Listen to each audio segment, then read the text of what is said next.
Olá, pessoal, boa noite.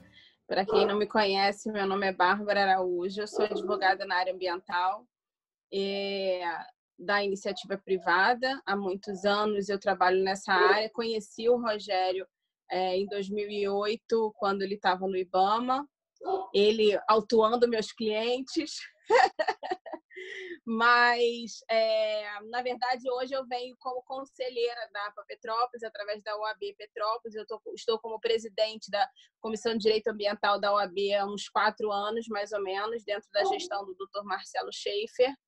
Peço desculpas, o cachorro latindo, eu tenho 8, e alguém está passando na rua, eles ficam agitados. Mas, bem, o Rogério e o Marco já apontaram todos as nuances desse problema. Nós, como conselheiros, ficamos preocupados justamente por esse aspecto sigiloso dessa mudança, onde os chefes e os substitutos foram exonerados sem qualquer aviso. Essa mudança foi feita de maneira totalmente obscura. E nós realmente temos medo que esse seja o que o Rogério falou, um grande desmonte. E quando a gente desmonta algo, para reconstruir é muito difícil. Se a gente pensar que dentro desse governo que iniciou há 1 ano, a gente ainda tem mais 3 anos, fatalmente a gente vai levar muito mais tempo, muito mais desgaste para conseguir reconstruir o que vem sendo feito. Eu sou testemunha viva de que a APA Petrópolis, especialmente, é uma entidade pública que trabalha. É um órgão público que você procura e você tem a prestação jurisdicional, digamos assim, o que efetivamente nós buscamos dentro dos preceitos constitucionais, que é o atendimento à população, ao cuidado ao direito difuso, ao cuidado do direito social.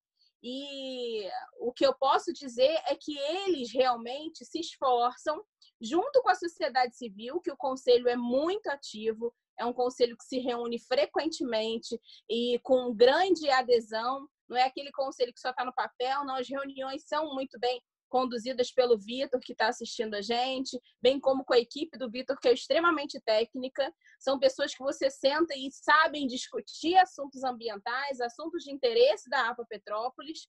Então, realmente é uma grande perda essa mudança. O que eu tenho falado com os conselheiros é que toda mudança de infraestrutura ela é traumática.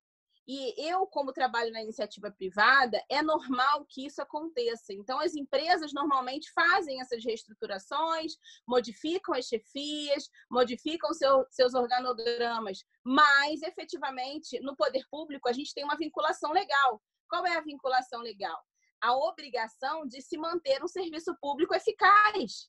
E é isso que se busca, né? A gente está falando aqui de um serviço público eficaz, que a APA Petrópolis não é só da situação de proteção ambiental, mas é a questão da educação ambiental, orientação aos empresários de como e quando e onde podem construir e que tipo de negócio pode existir naquele local.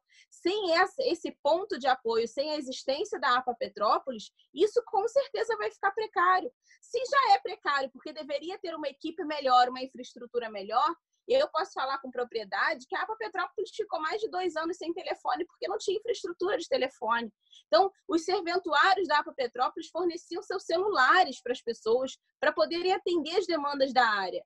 E isso você não vê em qualquer lugar. Óbvio que no interior do Brasil, numa cidade como Petrópolis, você consegue ter essa proximidade. Eu sou do Rio de Janeiro, estou em Petrópolis desde 2007, e eu consigo perceber esse comprometimento para que todos possam, de alguma maneira, ter acesso aos serviços públicos quando aqueles serventuários amam o que fazem. E eu tenho a plena consciência de que eles são profissionais, atendem as demandas, como o Samir falou. Quando há necessidade, a gente, olha, essa construção está irregular, Vitor, vai lá, perturba o Vitor pra caramba, vira e mexe. Porque aqui em Petrópolis a gente tem uma peculiaridade das construções irregulares, das pessoas construindo, não só pessoas que estão construindo grandes empreendimentos como condomínios, mas pessoas, casas mesmo, favelização, a gente está crescendo isso. Então, a APA Petrópolis nem tem, às vezes, a infraestrutura toda para atender a demanda daqui, estando aqui. Vocês imaginam a 50 quilômetros daqui, ou mais, porque, na verdade, o Parnaso é no início da serra do outro lado, quer dizer, eles teriam que ir para o Itaipava, atravessar Teresópolis inteira para chegar no Parnaso. E qual é o custo disso? Isso foi pensado... Petrópolis está dentro da região metropolitana do Rio de Janeiro, Teresópolis não está. Então, pelo regulamento dos funcionários públicos federais, esses funcionários terão que receber diária. Essa diária está sendo computada dentro dessa justificativa de economia relacionada a essa modificação? Não se sabe. Então, a nossa preocupação, efetivamente, é não desmontar o que já foi construído e que está andando com boas pernas, né? As unidades de conservação, o Rogério falou muito bem, eu acompanhei muito bem quando o ICMBio foi criado. Eu lembro que o ICMBio aplicava multa, auto de infração com o formulário do IBAMA, porque não tinha isso, era totalmente desestruturado. E quando você, 13 anos depois, consegue enxergar que eles se encontraram na atividade deles, que eles sabem agora o que tem que fazer, que eles estão junto com a sociedade civil, e junto com a sociedade civil, junto com os órgãos estaduais. Hoje, na APA Petrópolis, você tem a prefeitura, você tem os órgãos estaduais INEA lá dentro, tem a Rebio Araras, que é a Reserva Biológica de Araras, como o Marcos falou, foi o Rogério falou também. Está lá como conselheira. Então, a gente tem uma união de informações. Como vão ficar os conselheiros? Como vai ficar esse conselho? A sociedade civil tem que participar disso. Não pode ter uma decisão unilateral sem que a sociedade civil seja informada de como será feito. A portaria, simplesmente, ela é bem enxuta e ela diz o seguinte: quem estava aí vai para lá, ponto. Não dá um elastecimento, não diz como vai ser regulamentado e é de um dia para o outro, porque, na verdade, se fosse uma intenção de não desmistificar ou destruir o que hoje existe, fizesse um planejamento, né? Um planejamento, olha, a partir do período X vai acontecer essa mudança, os conselhos vão funcionar assim, o atendimento vai ser X, Y, Z. Não tem, simplesmente não tem. O Ministério Público entrou com um inquérito civil, para quem não sabe, eu tive acesso a esse inquérito, onde ele questiona várias coisas. E é exatamente todas essas dúvidas que a gente não consegue ter resposta. O que a gente quer é saber... não estamos contra uma reestruturação dentro do órgão, isso é normal. Agora, essa reestruturação não pode afetar os serviços públicos federais essenciais que a Constituição determina que sejam feitos. Então, a partir do momento que você não tem uma APA Petrópolis dentro de um município que tem mais de 310 mil habitantes e precisa efetivamente, pelo histórico geográfico que Petrópolis tem, ou seja, se a gente for perceber, nos últimos anos, a gente teve muito menos desastres de construções irregulares por conta dos efeitos da modificação climática, porque os órgãos ambientais, principalmente a APA Petrópolis, vem trabalhando de maneira diuturna para tentar diminuir essas ocupações irregulares. Se você for a Itaipava, se você for a Petrópolis, você vai ver condomínios de luxo sendo embargados. Então, eles fazem o trabalho deles, eles fazem pautados na legislação. E tem mais. Eu tomei conhecimento hoje que, em 2009, teve um termo de ajustamento de conduta judicial na esfera da Justiça Federal, onde o ICMBio se comprometeu a não retirar o atendimento daqui de Petrópolis de maneira permanente. Então, essa portaria, ou quem quer que seja que criou essa modificação e retirou a APA Petrópolis daqui para transferir para o Parnaso, não conhece esse conteúdo. Está tendo falta de comunicação interna do órgão. Então, inclusive, o Ministério Público não cita isso no inquérito, que eu vou levar ao conhecimento do promotor, do procurador, porque provavelmente ele também não deve ter conhecimento desse histórico passado. Ele fala sobre o TAC de 2003, da criação, e mais, vou falar mais ainda. A sede da APA Petrópolis em Petrópolis não gera qualquer custo para o ICMBio, porque é cedido pela prefeitura. A luz dele, se eu não me engano, também não tem nenhum tipo de custo, quer dizer, é uma infraestrutura mínima. Até os TACs que são celebrados, porque a APA Petrópolis ela tem uma sintonia muito grande com o Ministério Público, então, quando existe a celebração de um TAC, é uma celebração de um TAC para melhorar a infraestrutura, inclusive tecnológica da APA Petrópolis. Hoje eles têm um VANT lá, que é um equipamento para fazer uma leitura geográfica do local, até para fazer fiscalização, que foi através de um TAC. A gente, repito, nós não estamos contra qualquer infraestrutura interna, isso é normal, mas os serviços públicos essenciais têm que ser mantidos porque eles são previstos em Constituição Federal e em outras legislações infraconstitucionais. Então, a gente precisa entender que nós temos o direito, como sociedade civil, de exigir uma prestação jurisdicional correta e que, se não acontecer, a gente vai fazer barulho. Infelizmente, é assim que a gente tem que tratar. Não é assim que a gente quer. Se a gente tiver a APA Petrópolis, o CONAPA, que é o Conselho da APA Petrópolis, emitiu uma moção de repúdio. Essa moção de repúdio foi encaminhada para o presidente do Instituto Chico Mendes de Biodiversidade, bem como para o Ministério Público Federal, e foi protocolizado dentro da APA, né? Um documento interno da APA. E nós exatamente questionamos isso. Nós mostramos a produtividade da APA Petrópolis e questionamos vários assuntos em que, inclusive, também estão inseridos nesse inquérito civil, que também a gente aguarda o retorno, se terá ou não. Mas a gente gostaria muito que não tivesse que chegar numa situação de judicialização, nem nada disso. Gostaríamos mesmo que quem tomou a atitude de fazer essa reestruturação, como está no topo da pirâmide, prestar atenção que aqui embaixo a gente tem cada um a sua peculiaridade e precisa ser ouvida. Eu acho que é mais ou menos por isso. Muito bom. Obrigado, Bárbara. Eu acho que é por aí. Eu acho que eu vi o Vitor ligar o microfone. Ou é você ou é o seu gato que quer falar? Porque eu vi o gato passando na sua frente aí. Você queria falar alguma coisa, Vitor, para completar, já que a Bárbara mencionou você? Tem alguma informação aí para complementar? Fica à vontade. Eu ia falar naquele momento que foi até o Rogério que assinou esse TAC da Justiça Federal em nome da coordenação regional do ICMBio, né? E ele realmente prevê a manutenção da sede, prevê terceirizados na APA e exatamente o que a Bárbara falou, é passível de multa. É um TAC que foi celebrado em âmbito da Justiça Federal, é válido, inclusive.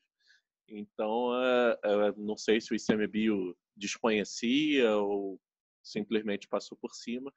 Mas eu queria só complementar algumas coisas em relação ao que o Rogério falou, rapidamente, o Marcos, não sei se eu posso. Claro que pode, claro, mas já está na hora de vocês falarem já.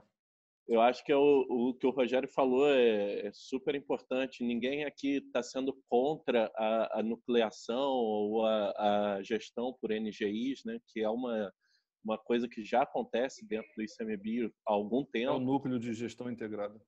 Desculpa, eu falei com o microfone aberto aqui, mas... já acontece na Amazônia, acontece em outras unidades, mas o que a gente está sendo agora contra, ou o que a gente está tentando entender, é por que desse processo sigiloso ter sido feito dessa forma, sem muito critério que a gente consiga enxergar. Por exemplo, esse caso que o Rogério colocou de juntar a ESEC Guanabara e Apaguapimirim com as unidades serranas, que não faz o menor sentido, nunca fez, a gente nunca pensou dessa forma, inclusive a gente já discutiu criação de NGI, mas nunca dessa forma. E o que ele colocou também, que a gente trabalha em parceria. A gente sempre trabalhou, acho que você até colocou lá nos dados da APA, essas parcerias que a gente trabalha com os outros órgãos e com as próprias unidades. Mas, de fato, o que a gente fica muito preocupado é com a questão de não estar presente no território.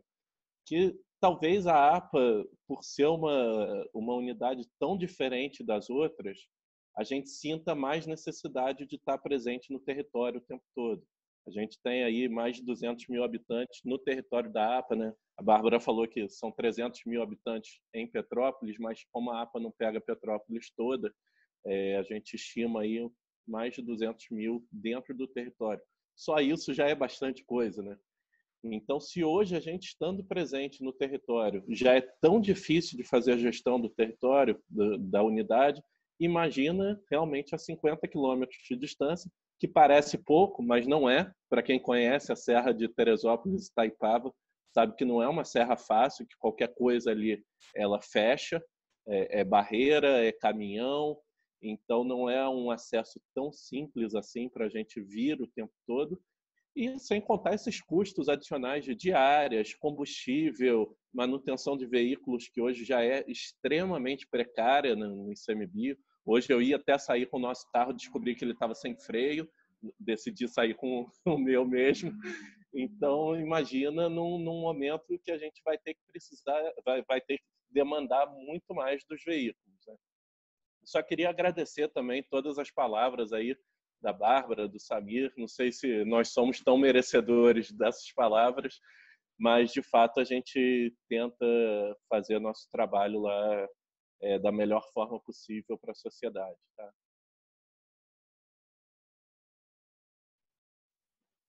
Obrigado aí, Vitor.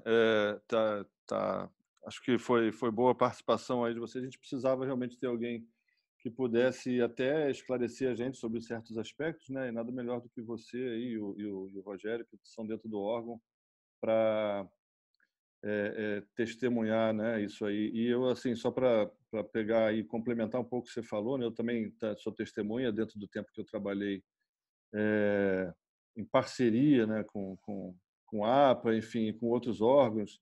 É importante a gente frisar, né? A gente tem no nosso país aí um federalismo chamado cooperativo, né? A gente tem, em função disso, um artigo 23 da Constituição que fala que a gente tem que exercer essa competência comum para proteger o meio ambiente, né? E nós temos lá na Política Nacional do Meio Ambiente, desde 81, um negocinho chamado CISNAMA, não sei se vocês já ouviram falar, né? E que dificilmente funciona. Na verdade, sim, a gente consegue ver exemplos da nossa Constituição, né, e através do CISNAMA funcionando, nos lugares em que, assim, é uma coisa que acaba dependendo das pessoas, né? Vitor, Rogério, enfim, quem mais esteja aqui que trabalha em órgão ambiental, acaba ficando um negócio muito pessoal. Então, quando você consegue juntar, e eu tenho sido muito feliz, né, nas minhas rápidas passagens pelo serviço público, principalmente na primeira, quando eu fui secretário de Meio Ambiente em Petrópolis, em que a gente tinha uma conexão muito proativa e muito produtiva, que era junto com a então chefe da APA, que era a Yara Valverde. A gente tinha uma relação boa com o Ministério Público Estadual, através da doutora Denise Tarim. Se não me engano, era o doutor Fabiano, procurador federal. Enfim, criou-se ali um ambiente que foi possível a gente trabalhar de forma cooperativa, né, entre os órgãos. Realmente, na época, eu não me lembro de atuação da FEMA. Eu não acho que, talvez, nesse período, não sei quem era, mas assim não está na minha lembrança. Mas, de qualquer jeito, eu acho que é importante a gente estar sempre buscando aqueles que estão passageiramente ocupando esses cargos, né, que busquem sempre dentro do possível, né? Como o Rogério falou, às vezes essa relação é conflituosa, não é porque a gente quer, é porque a legislação coloca a gente às vezes numa situação, né? Ainda mais quando fala daquela questão de quando a unidade de conservação são afetadas pelo empreendimento, e aí a gente tem 350 mil interpretações do que é ser afetado, enfim. A gente que está no meio sabe quais são as dificuldades, né? Então, às vezes, a própria legislação acaba criando conflitos para a gente porque não amarra certas coisas. Mas, enfim, eu não vou me alongar aqui, eu já falei, eu quero saber se tiver mais alguém aí que queira contribuir, alguém do setor privado, enfim. Doutora Vanusa, contemple-nos aí, por favor, com a sua experiência também, seu conhecimento. Deixa eu liberar você aqui primeiro, espera aí. Não estou conseguindo liberar seu microfone. Eu acho que você mesmo vai ter que... Pronto, agora foi. Obrigado. Na verdade, hoje eu estou aqui como ouvinte. É um prazer muito grande. Parabéns pela organização. É um prazer muito grande conhecê-lo através do vídeo, né? Nos conhecemos profissionalmente de outra maneira. Um prazer reencontrar com o Rocco, querido amigo, Bárbara também, que tive a oportunidade de conhecê-la profissionalmente quando eu fazia trabalhos lá para a cervejaria. E, na verdade, eu queria parabenizar todos vocês. Estou aqui como ouvinte, prestando atenção atentamente na experiência de todos vocês e muito ansiosa com o desdobramento dessa reestruturação. Inclusive, essa semana nós apresentamos uma proposta de indicação, Rocco, e Marcos, lá no Instituto dos Advogados. Nós apresentamos uma proposta de indicação para efeito de se fazer um estudo, né, da constitucionalidade, da legalidade, de todas essas normas, né, as portarias e desde o decreto de reestruturação. Então, o que a gente pretende é que seja feito um exame profundo do porquê da reestruturação, dos pontos positivos e negativos da reestruturação. Então, com esse trabalho concluído, a gente pode até fazer um encaminhamento aí para vocês. E foi muito importante, até para isso, a gente ouvir quem está trabalhando aí internamente, né, o Rocco trabalhando internamente aí dentro, né, da parte da gestão ambiental interna, né, na parte do órgão público, e isso foi bastante produtivo. Eu parabenizo a todos, parabenizo a sua organização. Muito obrigada. Obrigado pela participação aí. Palavra. Obrigado. Eu estou vendo assim, algumas pessoas aí conhecidas também, que eu não vejo há muito tempo. Tem pessoas também que representam aí o setor do empresariado também, que quiserem dar aí a sua visão sobre o que está acontecendo. Fique à vontade aí, quem quiser levantar o braço aí. Ou simplesmente aciona o microfone e fala, porque é mais fácil para eu administrar isso. Estou vendo meu amigo Paulo também aí, Paulo Vasques, obrigado aí pela participação, arquiteto aí da cidade. Karina, que tem uma experiência também no setor público, né, trabalhou na prefeitura há muito tempo. Agora está em casa cuidando do gato, que eu também já vi aí o gato passando na tela aí. Quer falar alguma coisa, Karina? Sobre a sua experiência, enfim, nessa questão dessa gestão, vamos dizer, cooperativa, né? A gente... eu tenho uma visão muito do município, né? E eu sinto, né, que as gestões municipais são muito empreendedoras, né? Os prefeitos querem que coisas aconteçam, construções aconteçam, obras aconteçam, indústrias aconteçam, e não conseguem sair desse círculo para fazer dinheiro de outra forma, né? Através de turismo, através enfim, de outras formas que podem ser pensadas, né? E essa proximidade, não ter órgãos próximos, balizadores dessa pressão que acontece, é preocupante para a gente, né? Mas, enfim, de nossa parte, eu participo do Conselho de Meio Ambiente do município. Nós hoje aprovamos um manifesto, uma carta-manifesto de apoio ao pessoal da APA para ser enviada.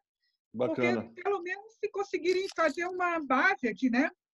Deixar uma base aqui em Petrópolis. Se não for o escritório todo, eu não sei como é que funcionaria isso, mas, enfim, estamos fazendo a nossa partezinha, tentando segurar aqui o nosso apoio. Bacana. Do Chico Mendes.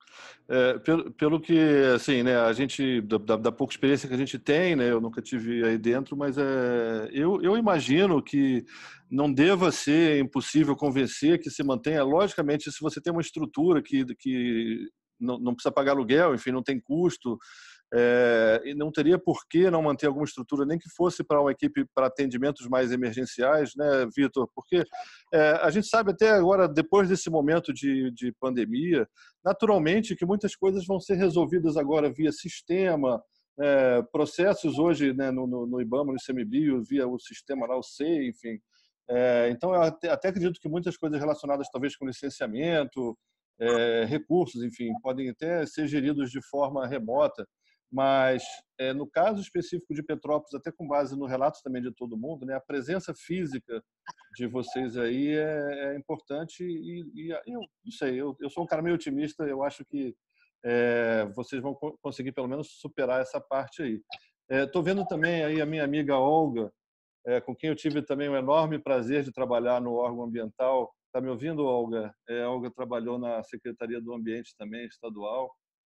Fez um excelente trabalho aí no programa de adaptação às mudanças climáticas, né, Olga? Você pode até ficar à vontade para falar um pouquinho sobre isso aí, que foi um trabalho muito bacana e que muito pouco divulgado e, pior ainda, né, talvez muito pouco utilizado. E eu vi que você fez algum comentário aí no chat, se você quiser, fica à vontade aí para falar. Obrigada.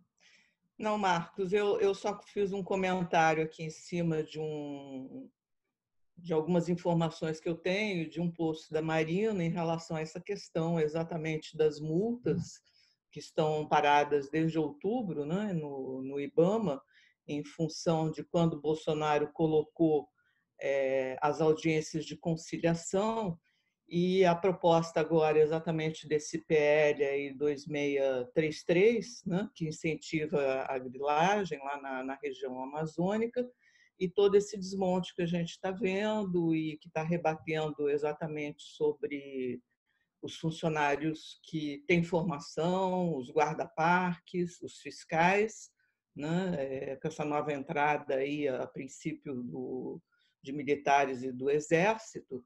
De que maneira isso pode rebater aqui, era uma pergunta que eu tinha feito até ao Rocco, na região do Sudeste, e quer dizer, quais são as atitudes que a gente pode tomar em relação a isso tudo que está acontecendo, porque exatamente nós temos um governo negacionista que é totalmente contra a qualquer movimento em relação à questão das mudanças climáticas. Eu, como superintendente, 3 anos lá na Secretaria do Estado, do Ambiente, nós procuramos fazer o plano, né, de ação de mudanças climáticas que envolvia uma série de coisas, desde estudos de vulnerabilidade junto à Fiocruz, e que já previa-se, né, uma série de endemias cada vez mais, inclusive locais onde estavam mapeados, né, com indicadores mais vulneráveis. O plano de adaptação, né, que nós fizemos com COP e diversos outros especialistas abordando diversas áreas, né? São mais de 10 relatórios, né? Inclusive uma questão da biodiversidade. Esse ficou exatamente pronto no final da gestão, em 2018, e 2019 foi exatamente uma série de pessoas, inclusive fomos exonerados, e isso nunca teve nenhuma divulgação, ficou na gaveta, né? Um plano de adaptação que durou 2 anos e meio, você acompanhou, né? Estava presente lá na apresentação. Foi.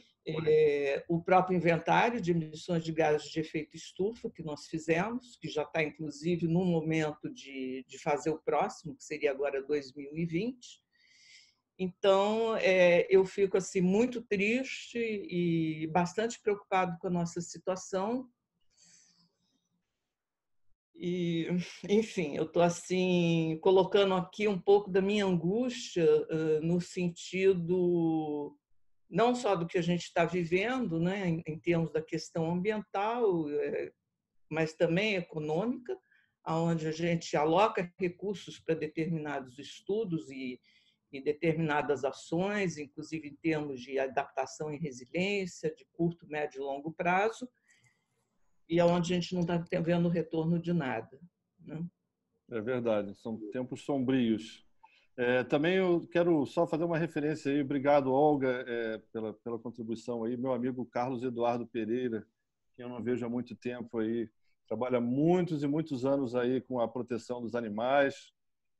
Fez um trabalho assim digno de muitos elogios aí. Queria saber, Carlos, se você quer colaborar com a gente aí, fazendo o seu testemunho aí sobre o trabalho da APA, enfim, ou sobre qualquer coisa que a gente discutiu aqui. Fica à vontade para dar o seu alô aí.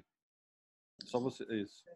Marcos, não tenha dúvida, é um prazer muito grande estar aqui com você, reencontrando você, reencontrando amigos aqui, o Vitor, a Karina, enfim, alguns aqui que eu já conheci de algum tempo, outros que eu estou reencontrando agora, participando do Conselho Municipal de Proteção aos Animais, como a Bárbara, o Samir, que agora eu estou com um pouquinho mais de tempo para retomar aqui a vida no Conselho, né? Eu participei do Conselho Municipal do Meio Ambiente durante muito tempo, participei do Conselho do Plano Diretor, depois fui presidente do Conselho da Cidade, aí saí para olhar o meu Botafogo e agora fiz lá, cumpri meus 3 anos e estou de volta aqui Pagou seus pecados lá, né, Carlos Eduardo? Eu não sei se eu tinha tantos pecados assim para pagar, não, sabe? Você está com crédito para os próximos, então. Tá certo. Então, estou de volta aqui, fiquei muito, muito preocupado realmente, como tenho certeza que todos estão, porque o trabalho do Vitor é um trabalho sensacional. Eu conheço o Vitor já há bastante tempo aí, aqui, e sei da dedicação, sei da competência do pessoal da APA. Esse distanciamento realmente é algo que preocupa bastante. Petrópolis é uma cidade com muitos problemas. A questão da Concer é uma questão muito relevante. A cidade tem ficado isolada com razoável frequência. Eu que dependo ainda de ir ao Rio diariamente, ainda não tive o prazer de me aposentar. Agora, nesse distanciamento social que estou passando mais tempo aqui no Rio, mas sinto, como todos os petropolitanos, a dificuldade dessa cidade, dessa estrada, né? É uma estrada federal, privatizada, e a gente viu que não resolveu. E, com isso, vendeu-se uma imagem de Petrópolis como uma cidade dormitório, porque seria muito fácil ir de Petrópolis ao Rio com essa nova estrada. Então, proliferaram grandes condomínios, não se fez nada em termos de infraestrutura, muito pouco. A União Indústria continua sendo a grande via de ligação, que, de certa maneira, me lembra o drama do metrô do Rio de Janeiro, ou seja, tudo feito em linha. Você constrói ao longo de uma grande linha, mão e contramão, e vai enchendo de condomínios isso aí. O resultado é muito fácil da gente prever. A estrutura da Águas do Imperador, a gente sabe também que é um negócio difícil de ser, é uma caixa difícil de ser entendida ali em termos de qualidade de prestação de serviço e também de afastamento da produção de esgoto, principalmente sobrecarregando o rio Piabanha. E os outros rios, seus afluentes, também continuam recebendo construções irregulares diretamente. A Prefeitura de Petrópolis não demonstra nenhuma capacidade para conter essas construções irregulares. Isso é uma grande preocupação nossa, de moradores aqui da região. E isso vai atacando aquele grande problema da transversalidade. Então, você não controla a construção irregular vem, ela piora a qualidade da água, ela, piorando a qualidade da água, ela impacta no turismo, impacta na violência, ela impacta no tráfego e ela vai tornando Itaipava uma grande confusão, e aí o Samir começa a perder o hóspede dele, o restaurante começa a perder o cliente dele, você começa a perder empregos, o cliente, o morador que tem a sua casa começa a ter a sua casa desvalorizada, aumenta o número de animais de rua, porque vem população de rua, como nós temos agora aqui em Itaipava, um acampamento ao lado do terminal rodoviário. É uma novidade, nunca tinha tido isso aqui em Itaipava, agora nós temos um acampamento lá e não há uma perspectiva de melhora. Pelo contrário, a gente sabe que virão tempos cada vez mais difíceis até que a gente inicie um processo de recuperação. Então, realmente, a gente tem que abrir, tem que estar atento para o que vem pela frente. Vamos pensar e vamos estar unidos nessa mobilização. A doutora Bárbara falou que a APA tem um VANT, né, um veículo aéreo não tripulado. Temos que tomar cuidado que nessa época obscura acham que a Terra é plana, ele pode voar além dos limites da Terra e desaparecer, né? Verdade, muito bom, Carlos Eduardo. Obrigado aí pelo Marcos, testemunho. Pois não, quem quer falar? Bárbara. sabe o que eu lembrei de um detalhe? Eu não sei se o Rocco sabe disso, com certeza sabe, que o Rocco sabe de tudo. Mas o Parnaso adquiriu há pouco tempo uma sede em Petrópolis. E aí, como é que vai ficar essa sede? Também não está explicado em momento nenhum isso. Quer dizer, tem uma sede própria em Petrópolis, o Parnaso, justamente por conta da necessidade de ter um apoio também aqui. O turismo é muito grande nessa travessia e foi adquirido há pouco tempo essa área física. Acho que o Vitor, não sei se ainda está aqui com a gente, pode dizer com propriedade isso, talvez o Rocco também. Então, isso tudo também está sendo jogado para trás. É um patrimônio público que precisa também ser cuidado e ser explicado o que vai ser feito dele. Então, essa sede é aonde? Várias no Bonfim, não é isso? Mas é dentro do parque? Eu acho que é dentro do parque, não? Mas é em Ela Petrópolis. é no Bonfim, ali próximo da entrada da portaria atual, né? Era uma pousada que foi adquirida através de uma emenda parlamentar. Era a pousada Cabanas do Açu, não? Essa o nome dela. Essa daí mesmo. Mas não me lembro os valores, mas foi mais de 1 milhão, se eu não me engano. Não sei se o Rocco sabe exatamente o valor. Mas isso não se perde, né? Essa também é uma das preocupações. De fato, é uma das preocupações, porque foi investido dinheiro público, está sendo investido, porque ela vai ser estruturada para ser uma subsede do Parnaso, né? E a gente questionou isso até lá para o Parnaso, mas eles disseram que, a princípio, não seria uma sede para colocar servidores. Seria só um atrativo turístico para exposições, enfim. Só que agora o discurso já mudou um pouquinho, até atualizando vocês, todo mundo aqui. Não sei, acho que o Rocco não está no nosso grupo lá do NGI Teresópolis. Está lá? Então, você deve ter acompanhado lá qual foi o encaminhamento, né? A princípio, o encaminhamento dentro do ICMBio, partindo do Parnaso, porque a princípio o Leandro foi chamado para ser o chefe do NGI Teresópolis, né? O encaminhamento foi da gente tentar manter uma base funcional aqui em Petrópolis, na sede da APA, mantendo os servidores lotados aqui e cortando custos de contratos. Aí já partiu essa ideia do Parnaso, não foi nossa essa ideia, mas modificando vigilância por brigadista, enfim, é uma estrutura nova que o ICMBio está adotando também, e manter uma base operativa lá na Rebi do Tinguá, porque aquilo que o Rocco colocou, é muito difícil lotar servidor lá. Para quem não conhece, é a sede do Tinguá em Nova Iguaçu. Então, na área rural de Nova Iguaçu, né, é uma área extremamente difícil, de violência urbana, realmente. Então, nenhum servidor, de fato, quer ficar lá. Então, a ideia seria lá manter como uma base operativa só para as ações de fiscalização. Só que isso está tendo uma divergência dentro da equipe do próprio Tinguá, né? A Bárbara acompanhou isso. O chefe, que não é servidor, ele defende a manutenção da sede do Tinguá por vários motivos, e os servidores defendem a saída da base da sede de lá, mantendo só uma base operativa.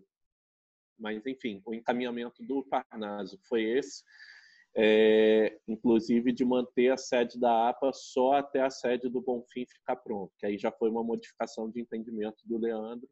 Ele, a princípio, não queria colocar servidor lá, já mudou para colocar servidor daqui a 2 anos, que também não sei se é uma solução adequada para o trabalho que a APA faz de atendimento ao público. Para quem conhece lá onde é a entrada do Bonfim, não chega ônibus, é uma estrada de terra, esburacada, o acesso é bastante difícil, e a gente atende o público todos os dias, pelo menos 20, 30 pessoas por dia na sede da APA, né, que é de extremamente fácil o acesso, né? Não sei se o Rocco quer complementar aí alguma coisa. Não, eu não, você perguntou dos valores, eu de fato não lembro dos valores. Enfim, a questão das estruturas hoje é uma das grandes preocupações nossas, porque nós praticamente não temos estruturas em unidades de conservação que sejam alugadas, que sejam de terceiros, são todas estruturas próprias. E como bem ressaltou a Bárbara, grande parte delas são resultantes de compensações ambientais firmadas em juízo ou através de TACs. Então, o Ministério Público é um parceiro muito grande na estruturação do ICMBio historicamente. O Vitor falou, o processo da sede, o Vitor e o Marcos falaram, o processo da sede de Petrópolis é resultado desse tipo de acordo. A sede da APA Guapimirim é resultado também desse tipo de acordo. O terreno era das Sendas, ela doou, a obra foi toda financiada também com compensações ambientais. Nós acabamos de instalar painéis de captação de energia solar, exatamente para substituir a energia da concessionária, com isso economizar recursos com isso. A gente tem agora em curso a construção de uma estrutura de visitação na APA, que apesar da APA não ser uma unidade voltada para o uso público, a APA de Guapimirim, especificamente, tem essa característica, porque ali a visitação ela tem um caráter educativo fantástico. Eu levo meus alunos para lá, meus alunos de graduação, de pós-graduação, eu levo para lá há muitos anos, há uns 10 anos eu levo alunos para lá e eles ficam encantados, porque a gente aqui no Rio de Janeiro, as pessoas no Rio de Janeiro, não conhecem, não tem dimensão do que é aquele manguezal quando a gente entra pelas embarcações. Então, eu faço muita aula, levo os alunos, a gente faz palestra, mas depois a gente entra nos barcos e vai passar por dentro dos mangues. Aquilo eu até brinco com eles, eu falo, olha, vocês, quando fizerem fotos e filmes daqui e jogarem nas redes sociais, vocês podem dizer que vocês estão na Amazônia ou que estão no Pantanal, porque a impressão que se tem lá é muito mais próxima disso do que você dizer estou na Baía de Guanabara. É uma área fantástica. Então, a experiência da visitação na APA, ela tem um caráter educativo muito importante porque ela fortalece aquela lógica de que a gente só protege aquilo que a gente conhece. Então, a gente está agora recebendo recursos através do Fumbio, para desenvolver uma trilha suspensa que vai passar por cima do manguezal. Então, vão ter 2 tipos de passeio, o de barco e o passeio por trilhas, que vai abrir vários caminhos por cima do manguezal, com recursos do TAC da Chevron. Portanto, a participação do Ministério Público Federal, do Fumbio, recursos externos, não são recursos do orçamento. Lá em Jurubatiba, também a sede de Jurubatiba de Macaé foi construída com recursos da Petrobras. Começou uma obra, ela paralisou, não sei depois como é que se já finalizou, mas começou uma obra de construção de um eu esqueci o nome, mas é uma estrutura de 4 andares, porque o Parque de Jurubatiba ele é todo plano, é uma planície de restinga na beira do mar. Então tem lá uma estrutura de 4 andares para fazer ai caramba, como é o nome do negócio? Para olhar, né, para o horizonte. Mirante. Mirante, exatamente. Me fugiu a palavra. Também com recursos externos. Então, a gente para e olha, assim, sem saber de informações, porque, a rigor, o estudo, ele de fato indica a remoção das pessoas, e a questão da economia não é a economia dos DAS, porque essa economia é muito, muito miserável, não vai economizar nada cortando esses DAS, significativo mesmo. O que eles querem cortar são os contratos de vigilância, os contratos de terceirização, os contratos de geração de energia, os contratos de manutenção, mas isso não tem como. Um exemplo que o Breno Herrera, que é um analista nosso lá do Serra dos Órgãos, que ele colocou muito bem feito a forma como ele explicou isso. A gente está vivendo uma pandemia e hoje a gente teve que abrir, o Estado teve que abrir mão de todos esses limites de gasto, porque tem que fazer os investimentos em hospitais de campanha, e aí como é que seria a conversa assim, de economizar? Não, vamos economizar, porque não dá para gastar o que se está gastando com construção de hospitais, com compra de equipamentos. Se olhar para um hospital e falar, vamos economizar com o hospital, tem como economizar? É evidente que tem, é só fechar o hospital. Agora, a finalidade dele acaba, porque o hospital não é uma coisa que dê retorno, é um investimento permanente para atender pessoas. A forma de economizar é deixar as pessoas morrerem. Então, hoje, o que a gente está colocando é que essa fórmula que eles estão implementando para economizar é para matar o paciente, porque não dá para ficar sem essas bases. Não dá para não ter essas bases. Ao mesmo tempo, não podemos ter essas bases sem vigilância, sem terceirização, sem energia, sem equipamentos. Ou seja, não tem como cortar esses gastos sem comprometer a ação de conservação. Porque imagina a APA e a ESEC ficarem sem a sede, onde é que nós vamos botar nossas 4 embarcações? Em Teresópolis, então quando tiver que botar um barco na água, que a gente bota todos os dias, tem barco na água, e aí vai fazer o quê? Cada dia tem que subir lá, buscar o barco em Teresópolis para descer, para passar o dia na água, depois subir para guardar essa embarcação. Qual é o custo disso? Qual é o risco dessa operação? Qual é o custo operacional, o desgaste e a inviabilidade da permanência de uma continuidade nas ações de controle e fiscalização. Portanto, essas medidas, elas, da forma como foram colocadas, elas de fato inviabilizam várias unidades de conservação. E agora, é aquilo, a gente está especulando, muito disso a gente está especulando, porque são processos sigilosos que a gente tem acesso parcialmente a um estudo, a um levantamento, não tem acesso à direção, não tem contato, a direção não tem diálogo com os servidores, é uma coisa assim assustadora. Pois é, uma coisa vergonhosa, um desmonte absoluto. O CONAMA acabou, não existe Rogério, mais. Desculpa, que eu estou ansioso aqui por 2 coisas. Uma que eu queria agregar nisso que você está falando, para dizer o seguinte, com relação ao CONAMA, porque eu participei do CONAMA durante uns 3 anos, né? Enfim, e tinha minhas críticas à forma deles atuarem, enfim.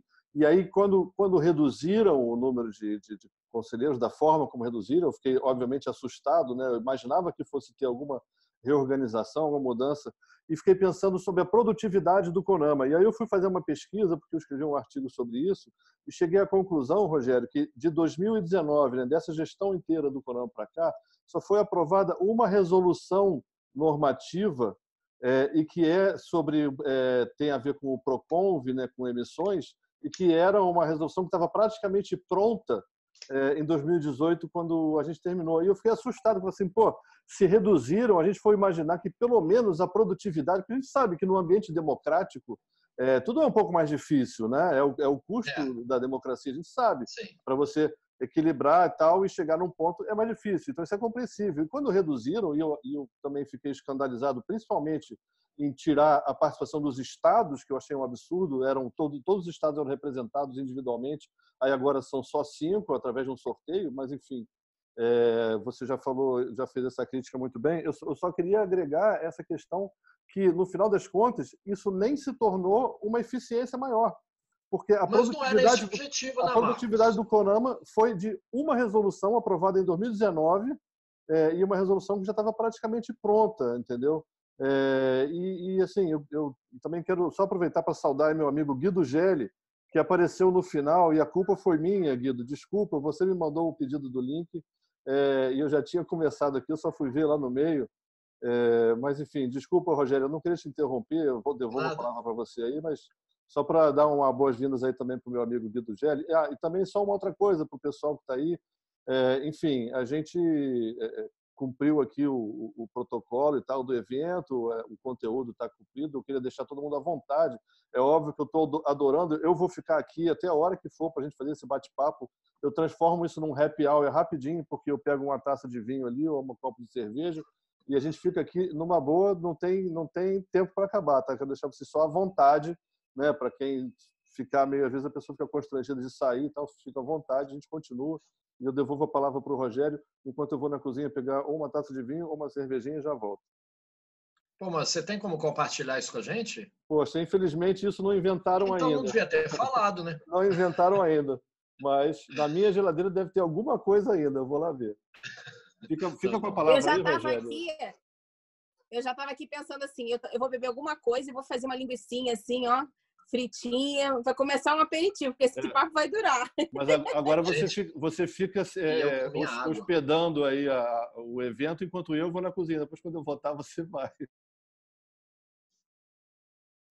Então, aí a gente tem então, o fim do CONAMA, né? Porque, como o Marcos colocou, não aumentou nada a produtividade. É evidente, o CONAMA era uma arena, não era uma, não, era a arena.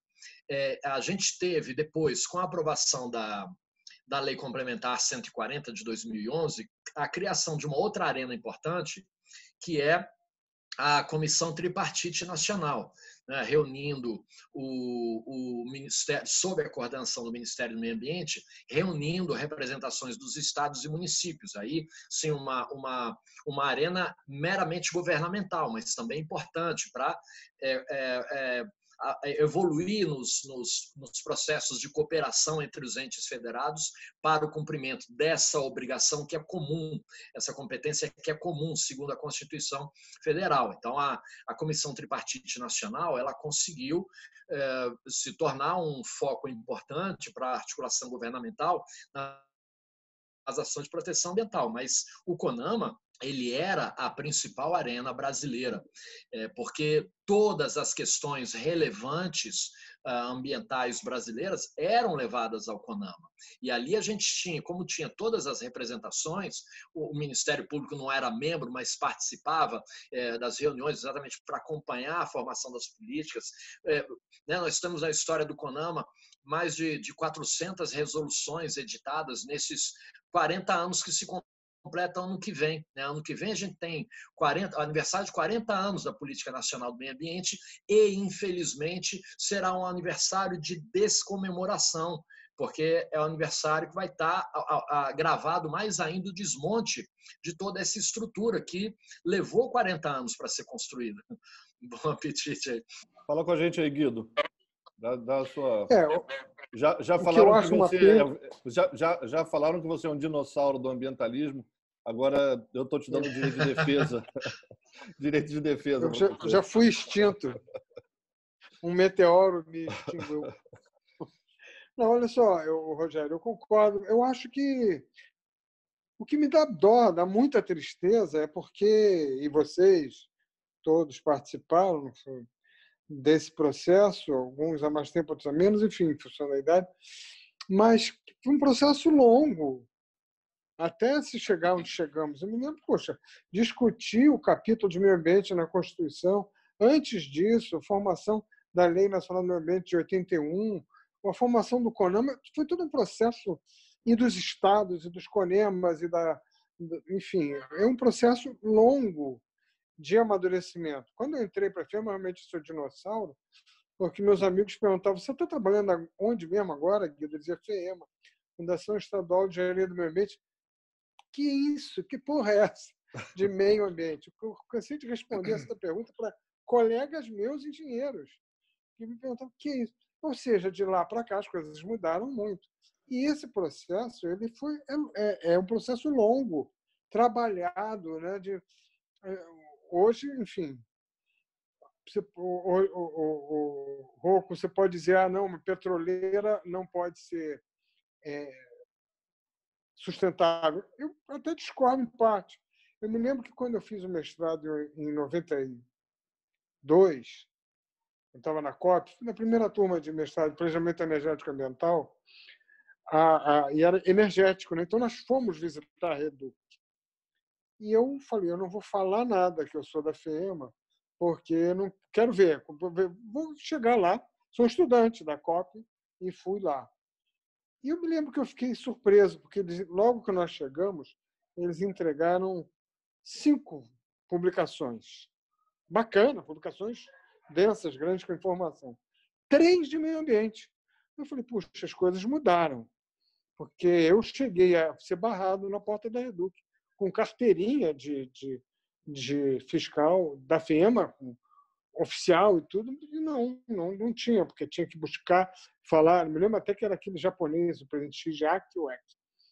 Ou seja, e a gente nem entrava na Reduc. Quando eu voltei lá em 92 com a turma da COP e entregaram 5 publicações, 3 eram de meio ambiente, tudo bom, as coisas mudaram. Tudo bem que eles continuam, enfim, aquela tubulação antiga, que uma delas estourou recentemente. Agora, atualmente, o que está se vendo é assim, como se fosse uma construção lenta, trabalhada, de conscientização, de formação, construção mesmo. Vocês sabem disso melhor que eu. Você aprovar uma lei desde o início, eu me lembro que a lei, eu participei de um grupo de trabalho, aliás, para o CONAMA, da lei de estudos de impacto ambiental. Isso foi em 86. Resolução 01 de 86. É a Resolução 86. 01 de 86. Pois, exatamente. Então, e depois 85, 10 anos depois, saiu a Resolução sobre a Audiência Pública. Exatamente. Em 85, tinha um grupo de trabalho. Nossa, era exaustivo. Nós pegamos exemplos no mundo inteiro, discutimos, sentamos, e havia muita discussão lá na FEMA, e depois para levar para o CONAMA, e no CONAMA muita para... Isso em 85 inteiro, para aprovar em 86. Então, tudo isso, o capítulo da Constituição também é da nova Constituição de 88, o capítulo de meio ambiente também. Eu fui a Brasília, eram discussões grandes, eu me lembro de voltar de Brasília tarde da noite, participando de grupos de trabalho e contribuindo no dia seguinte. Enfim, e de repente isso é como se fosse assim um... A gente sabe, né? Construir dá um trabalho muito grande, destruir é fácil. É verdade. É como fazer uma implosão. Você, para construir um prédio, fazer um projeto, e laje por laje, coluna por coluna, e viga, e etc., e depois imobiliar tudo, fazer o acabamento, é uma coisa demorada. E uma implosão você coloca como se fosse... O que a gente está assistindo é isso, o que me incomoda é isso. É de uma estupidez assim, inominável, inacreditável. E é do contra mesmo. Não é assim, porque podia ser, não temos recurso para isso. Não. Com o recurso existente, nós vimos agora que um cara do IBAMA foi fazer uma vistoria numa área desmatada, cumpriu a função dele, foi demitido no mesmo dia, nem esperou, disfarçou, não. Ou seja, não pode fazer vistoria para coibir o desmatamento. Porra, o negócio não é porque não tinha dinheiro para vistoria, não. O dinheiro já tinha sido gasto. Mas você vai ser demitido porque você fez aquilo que devia. Guido, você acabou de se habilitar para ser um entrevistado nesse meu projeto que eu estou fazendo de resgate histórico, que tem lá no meu canal do YouTube, que eu entrevistei a doutora Vitória Braille, enfim, o Haroldo de Matos. Você acabou de ser habilitado com base nessa história que você me contou aí. A gente já vai marcar uma entrevista e agora eu vou ter que fazer isso online, né? Vai ser um pouco diferente, mas tudo bem. Enfim, eu acho que assim, maior prazer. Eu queria dizer agora, sabendo que você participou lá da elaboração do capítulo de meio ambiente da Constituição, eu sou assim um fã de carteirinha do artigo 225 da Constituição. Eu amo esse texto legislativo assim de paixão. Quando eu dou minha aula para os meus alunos, assim, eu geralmente a única tarefa que eu dou para eles, né, até porque são cursos online, eles têm que decorar o caput do 225 até o final do curso. E é só o caput mesmo, que já está bom. Que é uma obra primorosa de trabalho legislativo, no meu modo de ver, assim, humildemente, minha opinião aqui é essa. Agora, assim, Guido, eu queria dizer o seguinte, tem muita coisa que realmente não vai ter como ser desconstruída. O que a gente, infelizmente, tem que passar por um período realmente, vamos dizer, meio sombrio, né, Mas, com certeza, o trabalho que vocês fizeram lá atrás, né, nos anos 70, nos anos 80, quando chegava a ser meio que marginalizado, né, o cara que atuava no meio ambiente, enfim. Eu já ouvi falar, não sei se é verdade, que o Brizola uma vez falou que quem ambientalista era viado, era coisa de viado, um negócio desse assim. Eu não sei se é verdade, não, mas eu já escutei. Mas assim, eu que tenho entrevistado essas pessoas da antiga, e esse caso que você falou da Reduc, também eu já ouvi essa história sendo contada, a gente tem que realmente saudar e homenagear vocês que trabalharam num momento que era o professor Alceu Magnanini, que tem histórias maravilhosas sobre essa época, inclusive, né, sobre... Ele conta sobre um dia que entrou um almirante lá na sala dele. Ele estava no Parque Nacional da Tijuca, ele era chefe do Parque Nacional da Tijuca, até tem a ver com a nossa história aqui. E entrou um almirante na sala dele dizendo que estavam pensando em construir uma usina nuclear na Prainha. E ele narra essa história de uma forma assim que é maravilhosa, cara. É primoroso. Depois eu recomendo a quem quiser assistir lá. Ele disse que ele conseguiu convencer o almirante a não fazer na Prainha, então conseguiu empurrar um pouquinho lá para Angra dos Reis a usina nuclear, mas pelo menos não ficou na Prainha. Então, assim, todos nós cariocas que moramos no Rio de Janeiro, pelo menos podemos agradecer que a gente vai ter umas 2 ou 3 horas a mais de vida se tiver um acidente lá na usina nuclear. Enfim, obrigado aí, Guido. É um prazer te ver de novo aí. Enfim, muito prazer. Quero deixar aí aberto aí para quem alguém mais quer. Agora a gente está realmente, efetivamente, no happy hour ambiental, tá, gente? Não é mais o evento, isso aqui é um happy hour ambiental. Eu já peguei minha cerveja. Vamos ficar à vontade aí, quem quiser fazer seus comentários aí. Estou vendo que o Carlos Eduardo também já foi na cozinha, já pegou lá a cervejinha dele ou alguma coisa. A Olga quer falar. Olga, fala, Olga, por favor. Você também tem uma história aí para contar.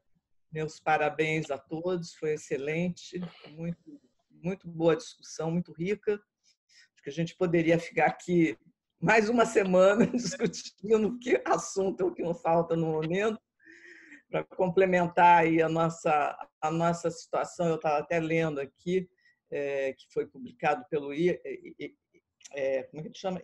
Amazon, que o aumento foi de 171% de desmatamento de abril do ano passado a agora, abril desse ano. Nós estamos no 6º lugar hoje dos maiores poluidores e com esse desmatamento que está havendo, provavelmente nós vamos passar para o 1º e 2º lugar, né? Então, a gente realmente está vivendo assim. Ontem também saiu, parece que um decreto do presidente excluindo qualquer tipo de multa ao desmatamento. Então, eu acho que cada vez mais a gente vai ter que, enfim, fazer grandes mobilizações, unir forças para poder reverter de alguma maneira essa história e outras aí que a gente está vivendo. Quando aparece uma pandemia para exatamente fazer as pessoas poderem refletir um pouco sobre as suas formas, né, de consumo, produção, da possibilidade, talvez, de uma sociedade um pouco mais justa, né, mais sustentável. A gente está vivendo aí essa crise e isso, infelizmente, não querendo ser uma pessoa extremamente pessimista, mas por vários estudos aí que eu tenho lido, está vindo assim como reflexo exatamente dessa desestruturação toda ambiental. Essa pandemia vai ser uma das primeiras. A tendência é cada vez perder mais o controle, né? E, enfim, mas eu sou da posição do trabalho da formiguinha, que a gente deve sempre continuar fazendo o que é possível e tentando levantar a bola aí de uma forma positiva para poder aí ter uma sociedade melhor entre todos, a nossa amizade continuar e novas discussões. Eu vou ter que sair, infelizmente, porque eu tenho um outro webinar para participar sobre resiliência agora às 8 horas, preciso comer alguma coisa. Mas abraço aí para vocês. Marcos, parabéns. Rocco. Obrigado, Olga. Um beijo. Tocaram, adorei. Até a próxima. Até. Que bom te ver, Olga. Muito bom também. Beijo. Fundamos o PV juntos, né? Não é? Lá na minha casa. Até amanhã, Bárbara. Vitor, Até amanhã. Obrigado aí também, Vitor, por obrigado você, Marcos, Bárbara, todo aí. mundo que estava presente aí. Muito obrugado também pelo apoio aí nesse momento, gente. Tá bom, um abraço Guido, a todos. Foi muito bom ter você aí. Quero agradecer também meus alunos aí do curso. Estou vendo a Hanna aí, algumas outras pessoas. Sidney também. Beijo, Hanna. Beijo, Cláudia, Sidney, Karina, Diego. Paixão.